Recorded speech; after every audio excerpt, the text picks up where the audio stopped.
So Monica, how long have you been part of Walking with Purpose and why did you initially join? I have been part of Walking with Purpose for about 10 years now, and I joined initially because my mother said that it would be a good opportunity to meet other women and deepen my faith and connect as a new young mom. So how do you describe it to people whom you meet?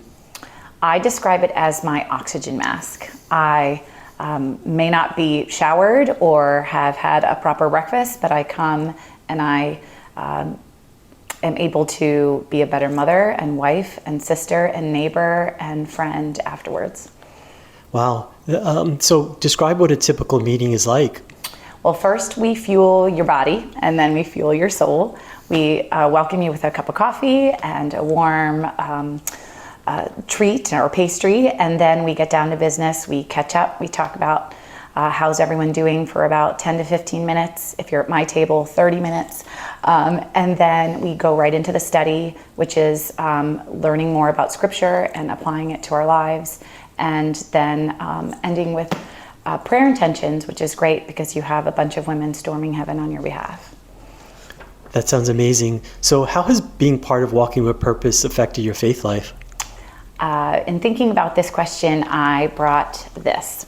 This is my Bible that I bought from Pauline Media over 10 years ago. It will soon need some repair work, but I think about inwardly digesting and marking the Word of God, and I take that very literally.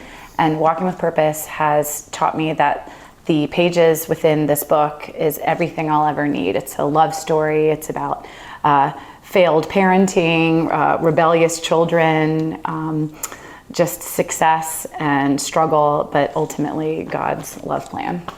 Well, that's beautiful. So for women who are watching this video who have never attended, what is the number one thing they should think about checking this out to be part of Walking with Purpose, you think? I think the two things that have meant the most to me that I think a lot of women could benefit from is faith and friendship. And I think that those two things, as women, we're craving meaning in our lives and we're craving friendships. And I think that I have found those two things wholeheartedly there at each of the different sessions with dozens of different women over the years, some that are still here in Alexandria, some who have moved away. And each of the studies, whether we're studying the Old Testament or the New Testament, has deepened my faith. Wow. And when do each of the groups meet? So there's two nights, two separate groups. There's a morning session, and each of them are Wednesday mornings at the Lyceum at 9:30 with childcare. And the evening session is Thursday at 7:30. That does not have childcare.